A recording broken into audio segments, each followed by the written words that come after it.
Do you know what the longest distance in the world is? It isn't the distance from one ocean to another. It isn't even the distance between life and death. The longest distance is when two people stand right next to each other, but their hearts are separated by an invisible wall of ego and pride. They say it takes a lifetime to build a relationship, but it only takes 1 second of anger to destroy it all. Today's story will make you ask yourself a question.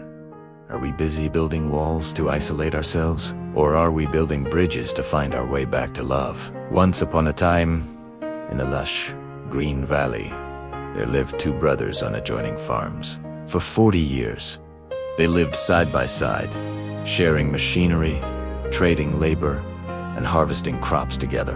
Every morning, the older brother would brew the coffee, and the younger brother would bring the bread.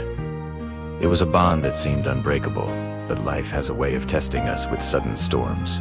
The rift began with a small misunderstanding about a land boundary, just a few inches of soil. If they were strangers, they might have let it go. But because they were brothers, expectations were high, and pride was even higher.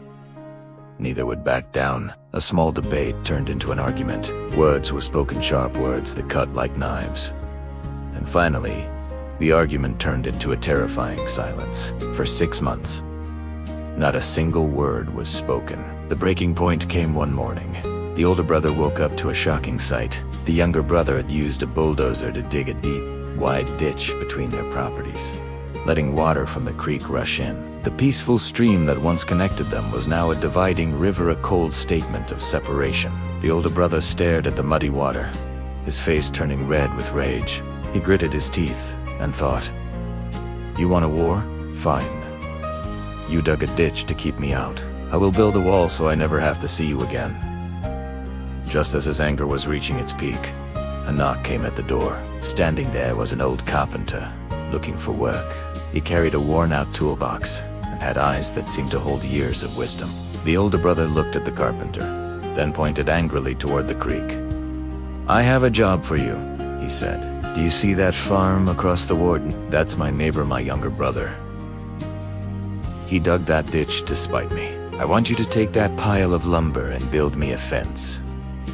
No, not a fence, a wall. An 8-foot-tall wall. I want to wipe his face from my view forever." The carpenter nodded, gently. "I understand the situation. Show me the nails and the wood, and I will do a job that pleases you." The older brother helped get the materials ready and then drove off to town for the day, smiling at the thought of his brother's reaction when he saw the massive wall rising up. At sunset, the older brother returned, but as he stepped out of his truck, he froze. His eyes went wide, and his jaw dropped in disbelief. There was no wall. There was no fence. Instead, stretching across the deep ditch was a bridge, a beautiful, sturdy wooden bridge. The carpenter had spent the entire day crafting a masterpiece, with handrails polished to a shine, reaching out like open arms to the other side. Have you lost your mind?" the older brother shouted. "I told you to build a wall. Why did you build a bridge? Are you betraying me, too?" Before the older brother could say another word, the door of the farmhouse across the creek burst open. The younger brother ran out. He sprinted toward the bridge. He didn't stop. He ran right to the middle of the structure, looking at his older brother with tear-filled eyes. "Brother," his voice cracked with emotion, "you built this after everything I did. After I dug this ditch to push you away, you built a bridge to reach me." The younger brother broke down, sobbing. "I am so sorry. I was wrong. I was so selfish and angry." "You truly are a great brother." In that moment, seeing his brother's tears, the wall of ice in the older brother's heart instantly melted. All the hatred, all the petty arguments about land suddenly felt meaningless. He stepped onto the bridge. He walked to the middle and opened his arms. The two old men held each other tight, weeping like children, their tears mixing with the water flowing beneath them. As the moon rose, the brothers turned to find the carpenter to thank him. They saw him hoisting his toolbox onto his shoulder, ready to leave. "Wait, carpenter," the older brother called out. "Please, stay a few days. I have many other projects for you. I will pay you double." The carpenter paused. I turned back. a warm smile on his weathered face. He adjusted his toolbox and said the words the brothers would never forget. I would love to stay, but I must go. There are many other people out there building walls. They are waiting for me to come and build bridges.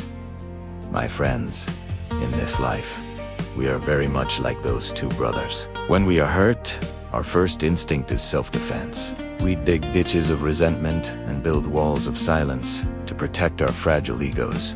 We think that cutting people off will bring us peace, but in reality, it only locks us in a cold, lonely prison. Don't let pride steal the people you love the most. Don't wait for the other person to apologize first. Be brave enough to knock down the bricks of hatred. And be the carpenter. Be the one who chooses to build a bridge, because life is too short for separation. Happiness isn't about being right. Happiness is knowing that at the end of the day, we still have each other.